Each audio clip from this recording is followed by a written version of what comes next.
بسم اللہ الرحمن الرحیم۔ قسط نمبر 44، حق داروں کو حق دلوا دیا۔ ابو جہل ایک یتیم کا سرپرست بنا، پھر اس کا سارا مال غصب کر کے اسے نکال باہر کیا۔ وہ یتیم حضور نبی کریم صلی اللہ علیہ وسلم کے پاس ابو جہل کے خلاف فریاد لے کر آیا۔ حضور صلی اللہ علیہ وسلم اس یتیم کو لیے ابو جہل کے پاس پہنچے۔ آپ صلی اللہ علیہ وسلم نے اس سے فرمایا، اس یتیم کا مال واپس کر دو۔ ابو جہل نے فوراً مال اس لڑکے کے حوالے کر دیا۔ مشرکین کو یہ بات معلوم ہوئی تو بہت حیران ہوئے۔ انہوں نے ابو جہل سے کہا، کیا بات ہے، تم اس قدر بزدل کب سے ہو گئے کہ فوراً ہی مال اس لڑکے کے حوالے کر دیا؟ اس پر اس نے کہا، تمہیں نہیں معلوم، محمد صلی اللہ علیہ وسلم کے دائیں بائیں مجھے بہت خوفناک ہتھیار نظر آئے تھے، میں ان سے ڈر گیا۔ اگر میں اس یتیم کا مال نہ لوٹاتا تو وہ ان ہتھیاروں سے مجھے مار ڈالتے۔ قبیلہ خثعم کی ایک شاخ اراشہ تھی، اس کے ایک شخص سے ابو جہل نے کچھ اونٹ خریدے، لیکن قیمت ادا نہ کی۔ اس نے قریش کے لوگوں سے فریاد کی۔ ان لوگوں نے حضور نبی کریم صلی اللہ علیہ وسلم کا نعوذ باللہ مذاق اڑانے کا پروگرام بنا لیا۔ انہوں نے اس اراشی سے کہا، تم محمد صلی اللہ علیہ وسلم کے پاس جا کر فریاد کرو۔ ایسا انہوں نے اس لیے کہا تھا کہ ان کا خیال تھا کہ حضور نبی کریم صلی اللہ علیہ وسلم ابو جہل کا کچھ نہیں بگاڑ سکتے۔ اراشی حضور صلی اللہ علیہ وسلم کے پاس گیا۔ آپ صلی اللہ علیہ وسلم نے فوراً اسے ساتھ لیا اور ابو جہل کے مکان پر پہنچ گئے۔ اس کے دروازے پر دستک دی۔ ابو جہل نے اندر سے پوچھا، کون ہے؟ آپ صلی اللہ علیہ وسلم نے فرمایا، محمد صلی اللہ علیہ وسلم۔ ابو جہل فوراً باہر نکل آیا۔ آپ کا نام سنتے ہی اس کا چہرہ زرد پڑ چکا تھا۔ آپ صلی اللہ علیہ وسلم نے اس سے فرمایا، اس شخص کا حق فوراً ادا کر دو۔ اس نے کہا، بہت اچھا، ابھی لایا۔ اس نے اسی وقت اس کا حق ادا کر دیا۔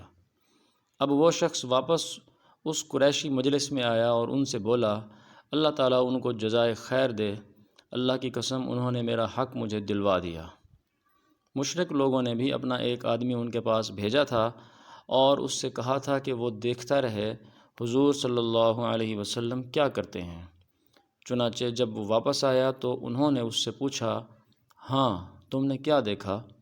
جواب میں اس نے کہا، میں نے ایک بہت ہی عجیب اور حیرت ناک بات دیکھی ہے۔ اللہ کی قسم، محمد صلی اللہ علیہ وسلم نے جیسے ہی اس کے دروازے پر دستک دی تو وہ فوراً اس حالت میں باہر نکل آیا گویا اس کا چہرہ بالکل بے جان اور زرد ہو رہا تھا۔ محمد صلی اللہ علیہ وسلم نے اس سے کہا کہ اس کا حق ادا کر دو۔ وہ بولا، بہت اچھا۔ یہ کہہ کر وہ اندر گیا اور اسی وقت اس کا حق لا کر دے دیا۔ قریشی سردار یہ سارا واقعہ سن کر بہت حیران ہوئے۔ اب انہوں نے ابو جہل سے کہا، تمہیں شرم نہیں آتی؟ جو حرکت تم نے کی ایسی تو ہم نے کبھی نہیں دیکھی۔ جواب میں اس نے کہا، تمہیں کیا پتہ؟ جو ہی محمد صلی اللہ علیہ وسلم نے میرے دروازے پر دستک دی اور میں نے ان کی آواز سنی تو میرا دل خوف اور دہشت سے بھر گیا۔ پھر میں باہر آیا تو میں نے دیکھا کہ ایک بہت قد آور اونٹ میرے سر پر کھڑا ہے۔ میں نے آج تک اتنا بڑا اونٹ کبھی نہیں دیکھا تھا۔ اگر میں ان کی بات ماننے سے انکار کر دیتا تو وہ اونٹ مجھے کھا لیتا۔ کچھ مشرک ایسے بھی تھے جو مستقل طور پر آپ صلی اللہ علیہ وسلم کا مذاق اڑایا کرتے تھے۔ اللہ تعالیٰ نے ان کے بارے میں ارشاد فرمایا، یہ لوگ جو آپ پر ہنستے ہیں اور اللہ تعالیٰ کے سوا دوسروں کو معبود قرار دیتے ہیں، ان سے آپ کے لیے ہم کافی ہیں۔ سورۃ الحجر آیت نمبر 95۔ ان مذاق اڑانے والوں میں ابو جہل، ابو لہب، عقبہ بن ابی معیط، حکم بن عاص بن امیہ جو حضرت عثمان رضی اللہ عنہ کا چچا تھا، اور عاص بن وائل شامل تھے۔ ابو لہب کی حرکات میں سے ایک حرکت یہ تھی کہ وہ حضرت صلی اللہ علیہ وسلم کے دروازے پر گندگی پھینک جایا کرتا تھا۔ ایک روز وہ یہی حرکت کر کے جا رہا تھا کہ اسے اس کے بھائی حضرت حمزہ رضی اللہ عنہ نے دیکھ لیا۔ حضرت حمزہ رضی اللہ عنہ نے وہ گندگی اٹھا کر فوراً ابو لہب کے سر پر ڈال دی۔ اسی طرح عقبہ بن ابی معیط نبی کریم صلی اللہ علیہ وسلم کے دروازے پر گندگی ڈال جایا کرتا تھا۔ عقبہ نے ایک روز آپ صلی اللہ علیہ وسلم کے چہرہ انور کی طرف تھوکا، وہ تھوک لوٹ کر اسی کے چہرے پر آ پڑا۔ جس حصے پر وہ تھوک گرا وہاں کوڑھ جیسا نشان بن گیا۔ ایک مرتبہ عقبہ بن ابی معیط سفر سے واپس آیا تو اس نے ایک بڑی دعوت دی، تمام قریشی سرداروں کو کھانے پر بلایا۔ اس موقع پر اس نے حضرت صلی اللہ علیہ وسلم کو بھی بلایا، مگر جب کھانا مہمانوں کے سامنے چنا گیا تو آپ صلی اللہ علیہ وسلم نے کھانے سے انکار فرما دیا اور فرمایا، میں اس وقت تک تمہارا کھانا نہیں کھاؤں گا جب تک کہ تم یہ نہ کہو کہ اللہ تعالیٰ کے سوا کوئی عبادت کے لائق نہیں۔ چونکہ مہمان نوازی عرب کے لوگوں کی خاص علامت تھی اور وہ مہمان کو کسی قیمت پر ناراض نہیں ہونے دیتے تھے، اس لیے عقبہ نے کہہ دیا، میں گواہی دیتا ہوں کہ اللہ کے سوا کوئی معبود نہیں۔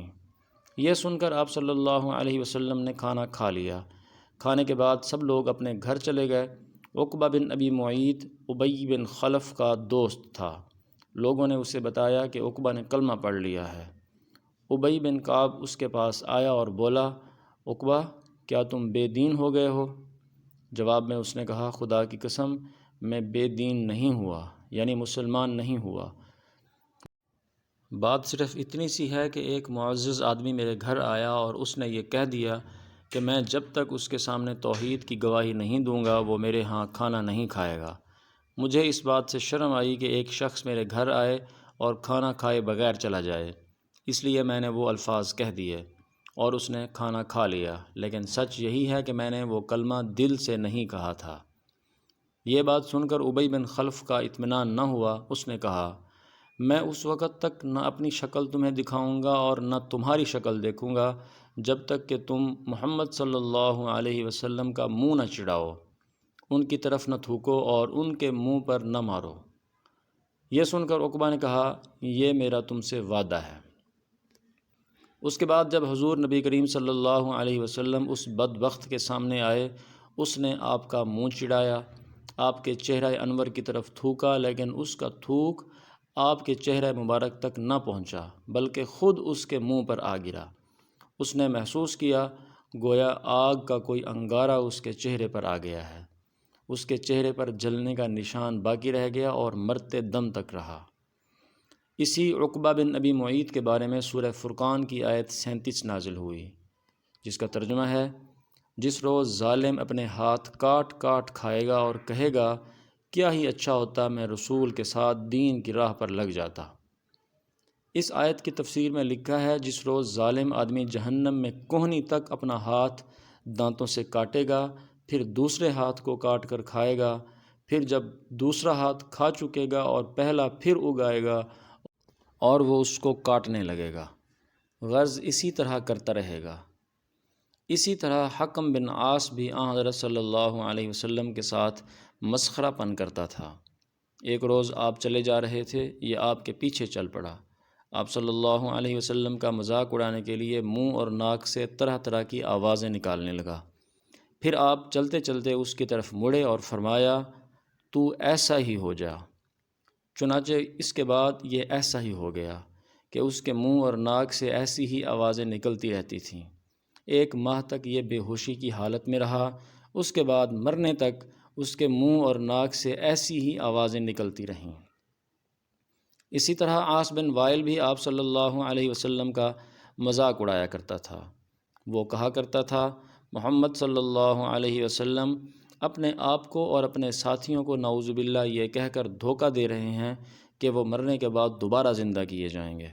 خدا کی قسم ہماری موت صرف زمانے کی گردش اور وقت کے گزرنے کی وجہ سے آتی ہے۔